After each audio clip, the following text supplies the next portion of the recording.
Hello everyone, I am नवीन कुमार और यहाँ पर आपको मैं एक पहले चीज़ दिखा देता हूँ। कंपनी का नाम है सोमा टेक्सटाइल एंड इंडस्ट्रीज।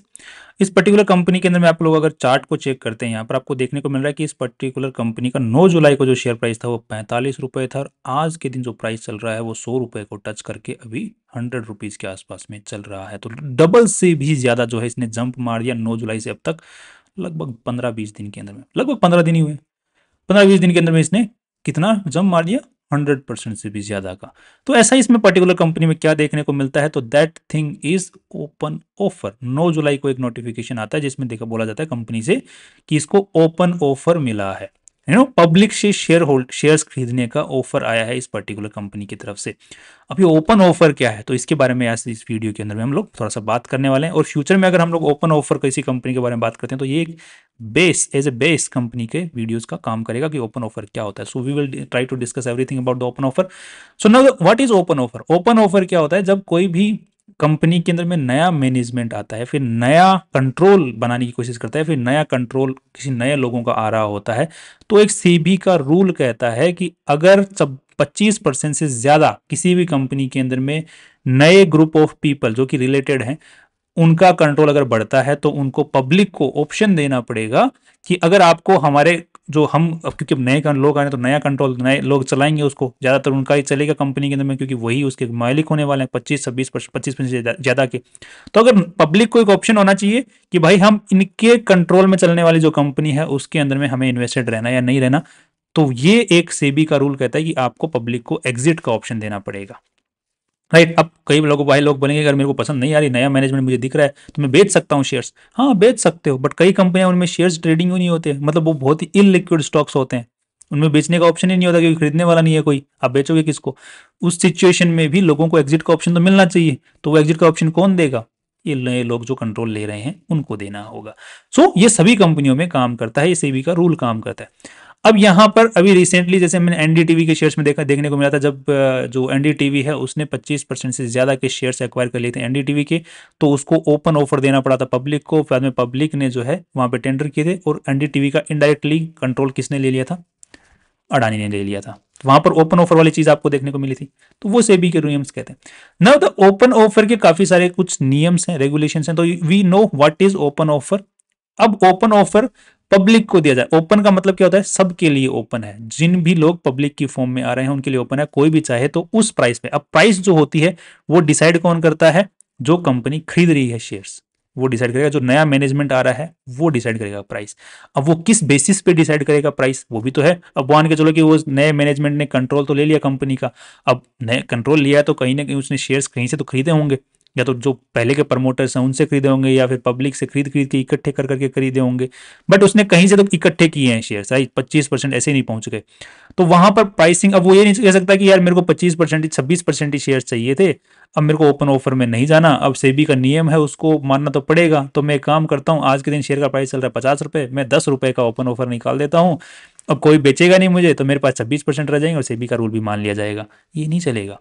वहां पर प्राइसिंग कहती है कि आपको मिनिमम प्राइसिंग उतनी तो देनी पड़ेगी, जो कि डिसाइड कैसे होगी कि आपने पिछले आधे साल में, लगभग लास्ट 6 मंथ्स के अंदर में जो हाईएस्ट प्राइस के ऊपर में जो आपने शेयर खरीदा है, या तो वो प्राइस रहेगी, या फिर आप जो पिछले 60 दिन के अंदर में जो शेयर ट्रेडिंग हो रही है, क्योंकि शेयर में ट्रेडिंग भी तो चल रही है, कोई लोग खरीद रहे हैं बेच रहे हैं, डेली बेसिस पे खरीद रहे हैं, तो वेटेड एवरेज प्राइस एक निकल के आता है, volume weighted average price, VWAP। तो पिछले 60 दिन का वॉल्यूम वेटेड एवरेज प्राइस जो हाईएस्ट रहने वाला है, या फिर वो प्राइस रहेगी।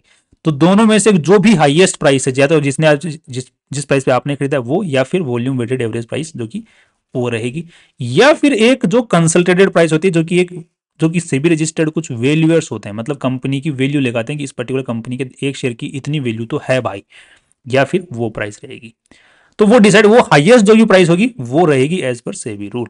अब कई स्टॉक्स ऐसे होते हैं जिनमें ट्रेडिंग नहीं होती है, जो इलिक्विड होते हैं, तो उस सिचुएशन के अंदर में प्राइवेट जो सेबी रजिस्टर्ड वैल्यूअर होता है, जो कंपनीज की वैल्यू लगाते हैं, वो डिसाइड करते हैं कि वैल्यू क्या रहेगी, या फिर एक नेगोशिएटेड प्राइस रहेगी कि जो पब्लिक बैठ के, या फिर जो कंपनी के आज के दिन प्रमोटर्स हैं वो एक प्राइस डिसाइड करेंगे कि भाई इस प्राइस के ऊपर में ही हम आपको बेचेंगे, तो वो नेगोशिएटेड प्राइस। अब जो भी हाई वैल्यू होगी, हाई प्राइस होगी, उस प्राइस के ऊपर में ही पब्लिक से शेयर्स खरीदे जाएंगे। राइट। तो अपने को सिचुएशन पता है किस सिचुएशन में ओपन ऑफर दिया जाता है। अब ये कंपलसरीली ऑब्लिगेशन है, ध्यान रखना, सेबी द्वारा मैंडेटरी की हुई चीज है कि ऑब्लिगेशन है, इसलिए ओपन ऑफर लेके आना जरूरी होता है। और वो प्राइस भी वही प्राइस रखी जाती है जो कि एज पर रूल्स है। साथ में ही अब कई भाइयों का क्या सवाल हो सकता है कि इसका टाइमलाइन क्या है, कि मतलब कब मान लो, मान के चलो कि इसका तो पंप एंड डंप भी हो सकता है। कोई कंपनी है कि ओपन ऑफर लेके आती है और बाद में वो पलट जाए, तो इसका एक टाइमलाइन होता है कि कोई भी कंपनी जब ओपन ऑफर का अनाउंसमेंट करती है, या फिर जो लोग भी किसी भी कंपनी के अंदर में नए आ रहे हैं। अब यहाँ पर मैं आपको एक एग्जांपल इस पर्टिकुलर कंपनी से दिखा देता हूँ कि यहाँ पर इस कंपनी का देखने को मिल रहा है कि यहाँ पर नए लोग आ रहे हैं। इनका नाम क्या है इस पर्टिकुलर कंपनी में? Roadway solutions India infra limited, ये कंपनी है। बाद में दो लोग और हैं, अमित जी और यहाँ पर तेजा जी। राइट, टोटल कितने लोग हो गए? मतलब तीन पार्टीज हैं यहाँ पर, तीनों पार्टीज मिलकर इस कंपनी के शेयर्स खरीदना चाह रही हैं। और यहाँ पर कितने शेयर्स खरीदना चाह रही हैं? 82 लाख शेयर्स खरीदना चाह रही हैं।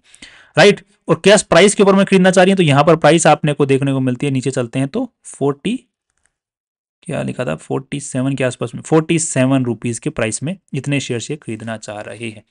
अब कोई भी पार्टी जब कोई भी ओपन ऑफर पब्लिक को देती है, अनाउंसमेंट भी करती है, तो उससे पहले एक एस्क्रो अलग से अकाउंट के अंदर में उसको पूरी राशि जमा करनी पड़ती है। उसके बाद में ही ओपन ऑफर जारी होता है। तो पीछे पलटने का जो ऑप्शन होता है वो यूजुअली नहीं होता है। अब कोई भी पार्टी जब ऑप्शन देती है तो प्राइस कैसे डिसाइड होता है? We know why open offers comes, we know. And now company जब टेंडर करती है, जो ऑफर निकालती है, तो उससे पहले वो कंपनी को क्या करना पड़ता है, दैट वी नो। अब यहाँ पे टाइमलाइन क्या है? तो फर्स्ट टाइम जब भी कोई कंपनी अनाउंसमेंट करती है कि भाई हमारे पास में इस कंपनी, ये जो लोग हैं, ये ओपन ऑफर निकाला है, ओपन ऑफर आया, तो जो जिस दिन ओपन ऑफर निकालेंगे उसके विद इन 5 डेज उनको एक डिटेल्ड ऑफर का डॉक्यूमेंट जारी करना पड़ेगा, जो कि इस टाइप का दिखेगा, जिसमें पूरी इंफॉर्मेशन रहेगी। राइट, इस टाइप का। तो ये जो डॉक्यूमेंट आया है, ये उसी चीज की वजह से 9 जुलाई को आया हुआ है। Right, we have seen this. उसके विद इन 5 डेज उनको एक जो draft letter of offer SEBI को भी जमा कराना पड़ेगा, विद इन 5 डेज इस डिटेल डॉक्यूमेंट के बाद में। राइट, सेबी से विद इन 15 दिन के अंदर अंदर सेबी से अप्रूवल या फिर डिक्लाइन आ जाएगा ऑप्शन, क्योंकि सेबी ऑप्शन देती है कि हाँ हाँ, आप ये ओपन ऑफर वैलिड है, आप इसके थ्रू जा सकते हैं, या फिर सेबी का नए सवाल भी पूछ सकती है, तो वो भी उनको जमा करवाना पड़ता है। तो विद इन 15 डेज सेबी से अप्रूवल आ जाता है। 15 डेज के बाद में 10 दिन का टाइम होता है कि अब आप 10 दिन के अंदर अंदर में पब्लिक को ऑप्शन दो कि भाई कौन सा पीरियड डिसाइड करो कि हाँ कितने पीरियड के बीच में जो है लोग आपको टेंडर कर सकते हैं, अपने शेयर्स बेच सकते हैं। तो डिसाइड हो जाता है। 10 दिन से कम का जो प्राइस टाइम पीरियड नहीं होता, उससे ज़्यादा का ही होता है। 10 दिन के आसपास का होता है यूजुअली। और बाद में जैसे ही क्लोजर हो जाता है, क्योंकि जो विंडो खत्म हो गया कि हाँ टेंडर करने वाले लोगों ने टेंडर कर दिए हैं, अब जिन्होंने भी टेंडर किए, टेंडर करने का मतलब जिन्होंने ओपन ऑफर जिन्होंने निकाला उनको शेयर्स देने के लिए एग्रीमेंट दिया है, उन्होंने बायबैक उस ओपन ऑफर में पार्टिसिपेट किया, तो उनको जो पेमेंट भी तो होना है, तो वो अगले 10 दिन के अंदर अंदर में क्लोजर के पेमेंट होना पड़ेगा। तो ये this is the time line they follow and this is the documents comes. अब इन डॉक्यूमेंट्स का आपको कहां पर पता चलता है? तो आप या तो सेबी की वेबसाइट पे जाके चेक कर सकते हैं। राइट, दूसरा आप लोग कहाँ चेक कर सकते हैं? जैसे यहाँ पे स्क्रीनर.इन की जो वेबसाइट है, इस पर भी आप चेक कर सकते हैं। वहां पर आप लेटेस्ट अनाउंसमेंट का ऑप्शन मिलता है आपको। अगर आप स्क्रीनर का जो नॉर्मली जो पेज है उस पर आएंगे, तो यहाँ पर आपको देखने को मिलता है this market pulse. Okay, market pulse में अनाउंसमेंट में आपको देखने को मिला कि यहाँ पर आप ऐड फिल्टर का ऑप्शन डाल सकते हैं। वहां पर ऐड फिल्टर में आप लोग यहाँ पर क्वेरी में ओपन ऑफर और शो रिजल्ट, ओपन ऑफर लिख देंगे, शो रिजल्ट करेंगे, तो वो जो भी कंपनी ने उस पर्टिकुलर नाम के साथ में जो भी डॉक्यूमेंट्स जारी किए होंगे उस दिन में एक डिटेल्ड लिस्ट आपके सामने निकल के आ जाती है। तो मैंने जैसे यहाँ पे ओपन ऑफर के लिखा हुआ, तो यहाँ पर जितनी भी कंपनियों ने ओपन ऑफर के नाम से जितने भी अनाउंसमेंट्स किए हैं उनकी सबकी लिस्ट आ जाए। मैं अब एक एक को खोल के यहाँ पर देख सकता हूँ, या तो सेबी की वेबसाइट पर देख लो या ऐसे देख लो, और भी वेबसाइट्स के ऊपर में ऑप्शन होता है, वहां पर भी आप लोग इनके ओपन ऑफर्स को चेक कर सकते हो। नाउ द पॉइंट इज कि प्राइसिंग डिसीजन हो गया, we know how the pricing is decided. Now why stock runs, company का शेयर क्यों भागता है भाई? अब यहां पर पब्लिक को क्या लगता है यूजुअली कि नया मैनेजमेंट आएगा। अभी अब तक तो कंपनी डल पड़ी थी, अब नया मैनेजमेंट आएगा, नया फोकस आएगा, नया पैसा आएगा, तो कंपनी को हो सकता है कि एक नई किरण मिले, नया उम्मीद है, जिसकी वजह से पब्लिक जो है उस पर्टिकुलर शेयर को लेने के लिए भागती है। यूजुअली क्या होता है जब ओपन ऑफर की प्राइस अगर ज्यादा डिसाइड की होती है, तब तो वैसे भी लेने भागे, कि मान के चलो कि आज के दिन शेयर प्राइस इस सोमा इंडस टेक्सटाइल का शेयर प्राइस चल रहा था, जब भागने से पहले 47 रुपए के आसपास में, ओपन ऑफर में प्राइस निकल के आएगी, कम जो लोग हैं वो 70 रुपए में खरीदेंगे, तो भाई सीधी सी बात है, लोग पब्लिक मार्केट से खरीद के और उनको देने के लिए कोशिश करेंगे तो शेयर भागेगा। एक तो रीजन वो समझ में आएगा। दूसरा, यहाँ पर इस पर्टिकुलर केस में अगर हम देखते हैं तो कंपनी ने 47 का प्राइस डिसाइड किया था, और जब डिसाइड किया था 9 जुलाई को कंपनी का प्राइस, जो शेयर मार्केट में जो प्राइस चल रहा है वो 45 चल रहा है, राइट, और 47 पे तो इन्होंने जारी किया था, तो नंबर 100 रुपए क्यों पहुंच गया भाई? बिकॉज अब पब्लिक को वहां पर उम्मीद नजर आ रही है कि वो पर्टिकुलर उस कंपनी की काया पलटने वाले, बिकॉज यहां पर अभी तक तो कुछ नहीं हो रहा, बट अब नया पैसा आएगा तो ये कंपनी का शेयर बहुत भागेगा, तो आज ही लेके बैठ जाओ इसको। दैट इज ऑल्सो भागने वाली, जो कि जिसको हम बोल सकते हैं कि फोमो इफेक्ट जिसको हम बोलते हैं, फियर, कि मैं फियर ऑफ मिसिंग आउट, कि मैं तो रह गया भाई पीछे, इसको तो लेके बैठना पड़ेगा। एक वो रीजन होता है। दूसरा, कई बार कंपनी के अंदर वैल्यू भी अच्छी होती है और जो एक्वायर जो कंपनी कर रही है उसकी भी वैल्यू अच्छी होती है, जिसकी वजह से कंपनी बढ़ती है। सो बेसिकली पॉजिटिव सेंटीमेंट जाता है पब्लिक के माइंड के अंदर में उस पर्टिकुलर कंपनी को लेकर के, जिसकी वजह से लोग लेने के लिए भागते हैं। तो यूजुअली कंपनियों के अंदर में एक बढ़त देखने को मिलती है जो ओपन ऑफर जारी होता है। अब वी नो कि वाई स्टॉक जो है वो रन करता है। यूजुअली मैंने ऐसी भी कंपनी के ओपन ऑफर देखे हैं जिसमें दूसरी पार्टी वो 3 रुपए के ऊपर में बाय बैक करना चाहती है, फिर ओपन ऑफर उसने निकाला 3 रुपए पे शेयर खरीदना चाहती है, और उस कंपनी का जो शेयर प्राइस है वो 100 रुपए चल रहा है। मैं तो खुद चौंक जाता हूँ, बट पॉइंट है भाई, है पब्लिक नहीं बेचना चाहती, राइट, बट आपको वो कंपनी टू कंपनी डिपेंड करना पड़ेगा। अब एक सवाल और आता है यहाँ पर कि जब अब यहाँ पे जैसे सोमा, अगर हम लोग इसका पर्टिकुलरली एग्जांपल ले लेते हैं, तो यहाँ पर इसका जो प्रमोटर्स हैं उनके पास में 75% शेयर होल्डिंग हो गई है, और जो नया मैनेजमेंट आ रहा है वो अच्छा खासा स्टेक ऑलरेडी वो जो है खरीद चुका है। अब यहाँ पर वो पब्लिक को ऑफर दे रहा है 25% से और खरीदने का, तो मतलब पब्लिक वाला भी सारा शेयर्स को खरीदना चाह रहा है, because as per SEBI rule उनको 25 से 26% का ओपन ऑफर देना पड़ेगा, तो उसने उतना ऑफर दे दिया, जिस सारे शेयर्स खरीदने का ऑप्शन दे दिया जो पब्लिक के पास में है।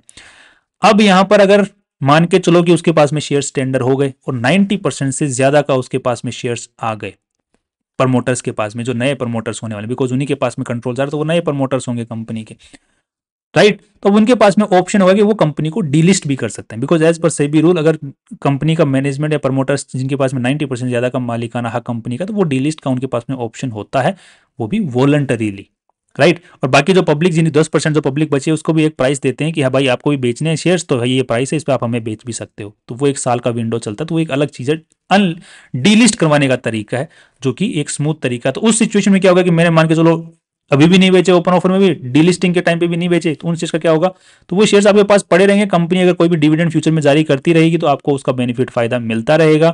कंपनी अगर सेल होती है तो भी उसका आपको फायदा मिलेगा, बिकॉज आप शेयर ट्रेडिंग, अगर यहां पर आपको ट्रेड नहीं हो रहा वो शेयर, बट अल्टीमेटली आप मालिक तो हो, बिकॉज आपके पास में कंपनी के शेयर्स है, मालिक तो आप रहोगे, बट ये है कि वो कंपनी यहां पर नहीं होगी। अगर डीलिस्ट करवाती है तो यूजुअली ओपन ऑफर में जो कंपनियां आती हैं वो डीलिस्ट नहीं करवाती हैं, उसका एक अलग पूरा प्रोसीजर है, तो वो नजर आएगा, बट ये ओपन ऑफर से डरने की जरूरत नहीं है डीलिस्टिंग वाली चीज से। Now why why people buy, अब लोग कंपनी क्यों खरीदते हैं? यूजुअली क्या होता है कि जो स्टॉक मार्केट में कंपनियां चल रही हैं वो 26-25% ज्यादा की कंपनी क्यों खरीद लेते हैं? अब सीधी सी बात है, कोई कंपनी मान के चलो, हमने ऐसी भी कंपनियां देखी हैं जिनका कुछ भी वैल्यू नहीं है उनमें, राइट, उनका प्राइस चल रहा है 20 करोड़ रुपए के आसपास में, और उनका जो मैनेजमेंट है, जो प्रमोटर लोग हैं, वो उस कंपनी के शेयर्स हैं, टोटल सारे शेयर्स मार्केट के हिसाब से उनके टोटल शेयर्स की वैल्यू चल रही है 10 करोड़ की, और जो नए लोग उस कंपनी में आ रहे हैं उनको प्रमोटर्स ने 1 करोड़ रुपए में सारे शेयर्स अपने बेच देते हैं। This happens in the market. आपको देखना पड़ेगा उस वक्त जब भी अलग अलग कंपनियों, अगर आप पास में जाके चेक करोगे तो आपको मिलेंगे, और मैंने भी 1-2 वीडियो बनाए हैं जिनमें आपको देखने को मिल जाएगा, डोंट वरी। और आगे मैं वीडियो बनाऊंगा ओपन ऑफर के बारे में, so you will again come to know about all this things now. तो अब उनको क्या पता है, लगता है कि अगर स्टॉक मार्केट में कोई भी लिस्टेड कंपनी है तो उसको हम लोग काया पलट सकते हैं, लोगों से पैसा उठाना आसान है, बिकॉज स्टॉक मार्केट में कंपनी को लिस्ट करवाना एक बहुत बड़ा खर्चा है, बहुत बड़ा खर्चा है स्टॉक मार्केट में लिस्ट करवाना। लगभग कई कई कंपनियों के लगभग 10-10, 15-15 करोड़ रुपए खर्च हो जाते हैं, उसके कई लोगों के तो उससे भी ज्यादा खर्च हो जाते हैं। अगर मिनिमम, अगर लोवेस्ट भी मान के चलते हो तो कम से कम 3-4 करोड़ रुपए खर्च हो जाते हैं। अगर ऑलरेडी लिस्टेड कंपनी अगर आपको हाथ में आ रही है स्टॉक मार्केट में, तो लोग उसको खरीदने की कोशिश करते हैं, वो भी सस्ते में हाथ आती है तो भी उसको खरीदने की कोशिश करते हैं, राइट। तो एक तो रीजन ये है कि लोग क्यों खरीदते हैं। दूसरा रीजन कि स्टॉक मार्केट में जो लिस्टेड कंपनी है उसको, उस कंपनी के लिए और पैसा उठाना पब्लिक के लिए आसान होता है। दूसरा, स्टॉक मार्केट में जो लिस्टेड कंपनी होती है उसकी एक अलग से रेप्यूटेशन होती है, लिस्टेड कंपनी है जी, तो उसकी एक अलग रेप्यूटेशन होती है, इसलिए भी लोग खरीदते हैं, राइट। तो लोग क्यों खरीदते हैं? अब दूसरी चीज, जब नया मैनेजमेंट कंपनी के अंदर में आ रहा होता है तो लोगों को भी फिर उसमें पॉजिटिविटी दिखाई देती है, इसीलिए दिखाई देती है कि नया मैनेजमेंट पूरी वैल्यू लगा के ही, अपना दिमाग लगा के लेके आ रहा है, इतना पैसा लगा रहा है, तो कुछ तो सोच के आया होगा, तो स्टॉक भागेगा, फ्यूचर में अच्छी कंपनी करेगी। तो कई लोग जो है शेयर्स को खरीदते ही इसलिए हैं कि आज खरीद लिया, कल को थोड़ा पैसा उठा लिया, फिर वापस से हम लोगों ने पैसा कमाया, निकल लेंगे, किसी और को बेच देंगे। तो ये साइकिल भी चलती है स्टॉक मार्केट में, तो वो भी एक अलग लेवल ऑफ टास्क है, वो अलग चीजें चलती हैं स्टॉक मार्केट में। सो तो बैक एंड में क्या चलता है वो आपको बता रहा हूँ कि क्यों लोग क्यों खरीदते हैं कंपनियों को। क्योंकि आपके सामने आगे फ्यूचर में अगर और कंपनी आएंगी तो मैं उसमें आपको डिस्क्राइब दिखाऊंगा अलग अलग कंपनियों के बारे में कि हाँ ये देखो पर्टिकुलर कंपनी में देखो इस प्राइस पे जो मैनेजमेंट है 10 करोड़ का प्राइस चल रहा है, 50 लाख में बेच दी दूसरी लोगों को, और ये नया ऑफर निकाला है, 3 रुपए का शेयर प्राइस में भाव चल रहा है, शेयर मार्केट में जो भाव चल रहा है शेयर का वो 100 रुपए चल रहा है, और कंपनी ने जो नए लोग हैं उन्होंने ओपन ऑफर निकाला 2 रुपए का पर शेयर का आसपास में, कौन बेचेगा, नहीं बेचेंगे। But the point is positivity आती है और कंट्रोल आता है कंपनी का। So now there is one question, अगर आप लोग डॉक्यूमेंट पढ़ेंगे ओपन ऑफर का ये वाला, इसमें आपको एक बहुत ही कॉमन एक वर्ड देखने को मिलेगा जो कि बहुत इंपॉर्टेंट वर्ड होता है, जिसको हम बोलते हैं एसपीए, शेयर परचेज एग्रीमेंट। अब ये एज पर सेबी रूल, कोई भी नए लोग जो हैं उनकी मालिकाना हक 25% से ज्यादा का होना होता है, चाहे वो किसी भी तरीके से हो, तो ओपन ऑफर देना पड़ेगा। दूसरी चीज, नए लोग जो ऑलरेडी जिनके पास में 25% से ज्यादा के शेयर्स हैं, उनका अगर 1 साल के अंदर में 5% से ज्यादा का कंट्रोल और बढ़ जाता है तो भी अगेन एक ओपन ऑफर देना पड़ेगा। आप यहाँ पे चीज समझ रहे हो, जिसका अगर 25% से ऊपर निकलेगा उनको तो देना ही पड़ेगा, अगर जिसके पास 25% ज्यादा के हैं और 5% से ज्यादा का शेयर होल्डिंग एक पूरे साल में और बढ़ गया है उनका एक्स्ट्रा, तो भी उनको ओपन ऑफर निकालना पड़ेगा। राइट, तो ये एक फॉलो अप ओपन ऑफर होते हैं, वो भी निकालने पड़ सकते हैं। बट द पॉइंट इज कि आप एसपीए क्या है, एसपीए क्या होता है, जब कोई भी शेयर को खरीदने का एग्रीमेंट हो जाता है, तो जो नई पार्टी आ रही है वो बोलती है जो उस कंपनी के आज के प्रमोटर्स उनको कि भाई आपके हमें शेयर्स हैं वो हमें खरीदने हैं, तो जो दोनों पार्टियां बैठ के नेगोशिएट करती हैं, नेगोशिएट करने के बाद में एक प्राइस डिसाइड होता है, जिसको मैंने आपको शुरू में बताया था कि प्राइस कैसे डिसाइड होता है, तो नेगोशिएटेड प्राइस भी एक ऑप्शन होता है वहां पे। दोनों पार्टियां बैठ के एक नेगोशिएटेड प्राइस डिसाइड करती हैं कि हाँ भाई इस प्राइस के ऊपर मैं शेयर्स बेच दूंगी। मार्केट में चाहे उस शेयर का कुछ भी भाव चल रहा हो, दोनों पार्टियां आपस में बैठ के शेयर्स का, तो वहां पर एक एग्रीमेंट साइन हो जाता है कि एसपीए, जिसको हम बोलते हैं शेयर परचेज एग्रीमेंट, और वहां पर प्राइस डिसाइड हो जाता है, एवरीथिंग हैपेंस। एसपीए जैसे ही साइन होता है उसके बाद में नए लोगों का कंट्रोल बढ़ेगा, नए कंट्रोल बढ़ेगा तो ओपन ऑफर आना पड़ेगा। राइट, तो यूजुअली क्या होता है, टेक ओवर अभी हुआ भी नहीं है, शेयर्स ट्रांसफर हुए भी नहीं है, एग्रीमेंट हुआ, उसके बेसिस पे भी ओपन ऑफर आ जाता है, बिकॉज उसको एक वैलिड डॉक्यूमेंट माना जाता है। तो दैट्स एन एसपी। एंड इसी के तरीके से आप लोगों को अगर इस डॉक्यूमेंट्स को पढ़ेंगे, इन डॉक्यूमेंट्स को, तो आपको और भी बहुत सारी चीजें समझने को मिलेंगी। But the basic things about the open offer I just wanted you to know, so that अगर फ्यूचर में हम और वीडियोस बनाते हैं तो आप लोगों को ये बेसिक चीजें पता हो। राइट, एंड अब ओपन ऑफर में पार्टिसिपेट करने का क्या तरीका है, आपका जो डीमेट ऑन ट्रेडिंग अकाउंट है वहां पर आपको ऑप्शन मिलता है। जब भी ओपन ऑफर किसी भी कंपनी का निकलता है तो आपको वहां पर ऑप्शन मिलता है, ज़ीरोधा के में आप लोग क्लिक करोगे तो वहां पे भी ऑप्शन मिलेगा आपको।